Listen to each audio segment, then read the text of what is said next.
Hello, everyone. My name is Dana Edwards, and I am conducting our interview today as part of the Gottman mock session presentation. I have volunteers today, Mr. and Mrs. Stone, and I'm thankful for them for helping me out with this mock presentation. The expected outcome is for me to get some practical experience with interviewing and for them to look at where their marriage may stand and with the fondness and admiration checklist. Both of them have already received the checklist. They've signed their disclosure forms. And so we're going to talk about what they came up with, and we're going to give them some practical marriage counseling advice, have you. And let's get started. So would either one of you like to first share what your outcome was on the questionnaire, Mrs. Stone? As far as the results, I have a 20. Easily answered questions. The questions were easily for me, and I have a 20. You have 20. Mm-hmm. Were all of these questions based on your true feelings, or maybe something that you thought you should answer, or were you honest as possible on these questions? Honest as possible. When I read the question, the answer was just right there, clear. Okay, what about you, Mr. Stone? I also scored a 20, and I answered it as true as I could. This is the way we live, and that's how I see this to be, and honest as I can be. Excellent. You guys, one, you want to tell me a little bit about your history, your meeting, your engagement, and how long you've been married? So we have been married for a year and some months. We got married last year, right before the freeze, February 14, 2021. We met 2 years prior to our engagement. When I first saw Robert, I approached him because he was a nice looking guy, a nice car, and I approached him. Nice. He was everything I wanted in a man, so I went for what I knew. Robert, would you like to add anything to that? Yes, I would like to. Okay. We gave it time. I call dating data. I wanted to get some data out of her to see if we could form a relationship. And the way you do that, you see if you can compromise with one another. And after months went by, we see that we could compromise with one another. Things went well. We also prayed. You prayed for a partner, and I prayed for a partner, and it happened. That is very true. I prayed for a lady that I'm married to right now. I asked God, and just what I asked for is what He sent, and that's where we're at right now. That's good information. I like that. So with principle number 2, basically what it's talking about is to nurture your fondness and your admiration for one another. So even in difficult times, that you can go back and say, no matter how bad things are now, Mm-hmm. I know I have a genuine fondness and admiration for my partner. So what Dr. John Gottman has in this book, and I'm going to read it to you, it says, if a couple still have a functioning fondness and admiration system, their marriage is salvageable. So you can be on a streak of we're just not getting along. Mm-hmm.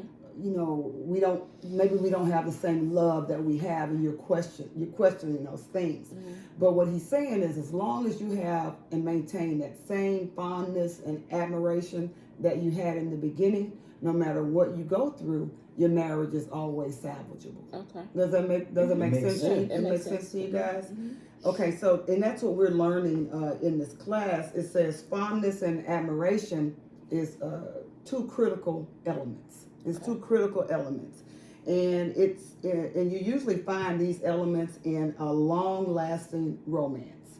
whatever your romance is for a couple, everybody's is different, you know. But whatever you guys have in the beginning, if you can nurture that and never forget where you are and where you started, and you can look back with fondness, then your marriage will always be salvageable, no matter what you go through.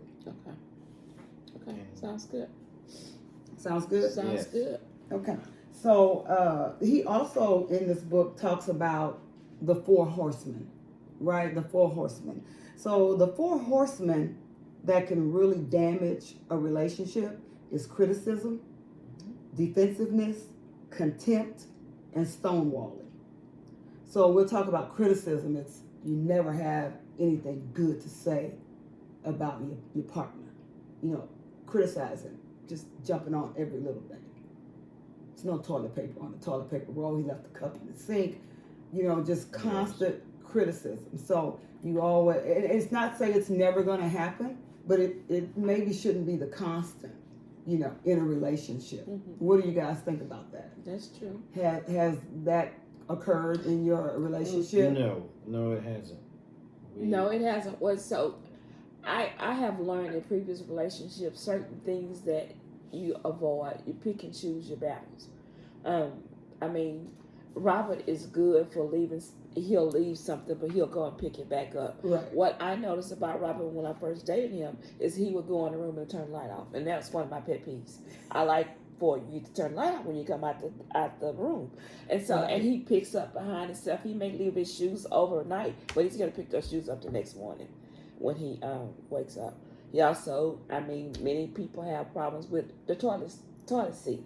He did that one time, but he don't do it again. So, I mean, he pays attention to my needs and wants. And I mean, what do you think about me?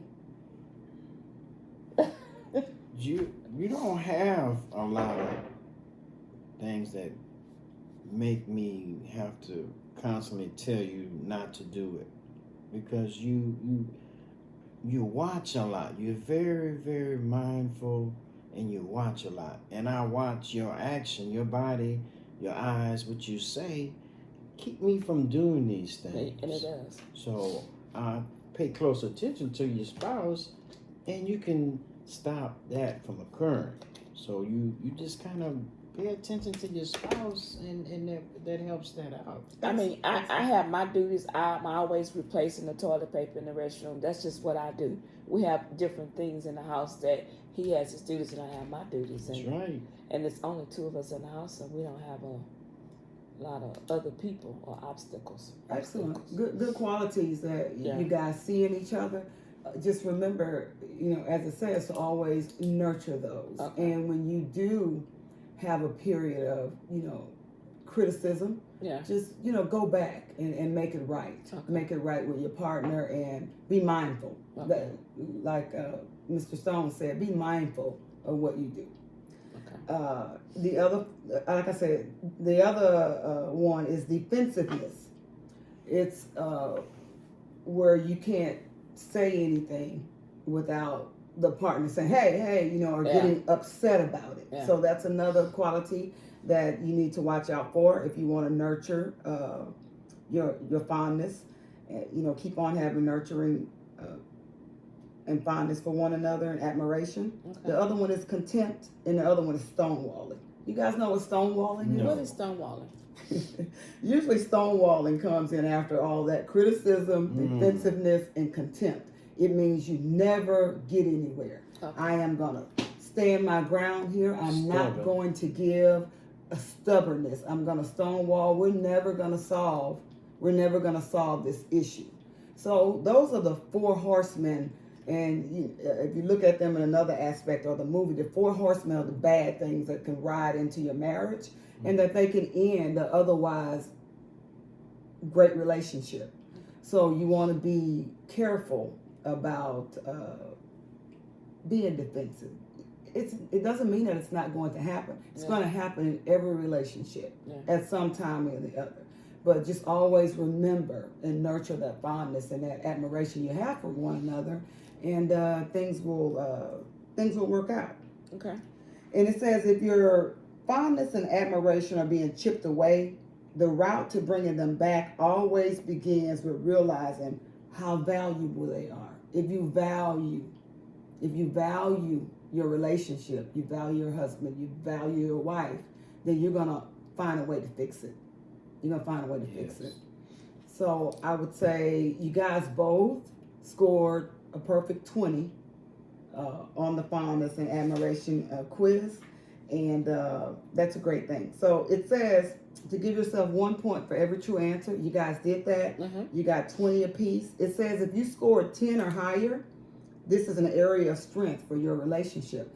It doesn't mean this is the only areas that you need to look at, fondness and admiration, but it means pretty much you guys have this one in the bag. Okay. Yeah, you have this one covered. Okay. It says because you value each other highly. That's what we talked about before. It says you have a shield that can protect you from becoming overwhelmed by negativity that also may come up, right? But you got to go back and remember this exercise. Go back to it. See where you're slipping away from it, and always hold on to your fondness and your admiration for one another, no matter how bad things get. So if you guys will score below a 10 on this quiz, it says your marriage could stand some improvement in this area. Don't be discouraged by a low score. So it wasn't, that's on the second page that I asked you. You can look at it now. I didn't want you to look at that page prematurely and try to beat this score. So that's why I made it the second page. But even if you are, if you would have scored a 10 or lower, it doesn't mean that your marriage is not salvageable, because we talked about that. It just means going back to the basics and remembering what's good between you guys, what brought you together, that fondness you guys talk about when you met each other, and how you prayed for each other. So always remember that fondness and that admiration, and go back to it. Okay. And continue to build a really strong marriage. Are there questions for me? This is your time to ask me some questions. Are we going to get to the 3 things about number 1 question? I'm premature on that, huh? No, you're not premature at all. I think I went right past it. I wanted you guys to do that for yourselves. But if you don't mind sharing, I asked them to list the 3 things that they find great about their partner. Mrs. Stone, you go first. Okay. I admire Mr. Stone humor, how he protects me, makes sure I'm always okay, and he's a great provider. Nice. You want to share yours with Serena? Yes. I love to eat. She cooks. I don't care what time of the day, how tired she is. She makes sure she cooks for me. Our sex life is wonderful. Excellent. When we talk about everything, never would imagine that I would be married. We can talk about everything, anything, and that's really, really, really good in a marriage. It's nothing hidden. You can let everything out. We talk about past relationships, and some people can't handle past relationships. Everything. Some people can't handle different things in a relationship. We talk about everything. We're like friends. We everything. We have. And that make our marriage so strong and so honest and true and good. When you can talk about everything, there's nothing hidden. Excellent. I would say keep the fire, keep God in your relationship, and keep that great sense of humor that you guys have. And you'll be married a very, very long time. Yeah, he makes me laugh all the time. I mean, and we can wake up at 2:00 in the morning, and he'll go into the restroom. We laugh. You're making me laugh. So it's a beautiful thing. It's a beautiful thing. So I want to thank you guys for opening up and helping me hone my professionalism in interviewing. And I thank you for your time today. Not a problem. Thank you. Thank you. Bye-bye. Bye-bye.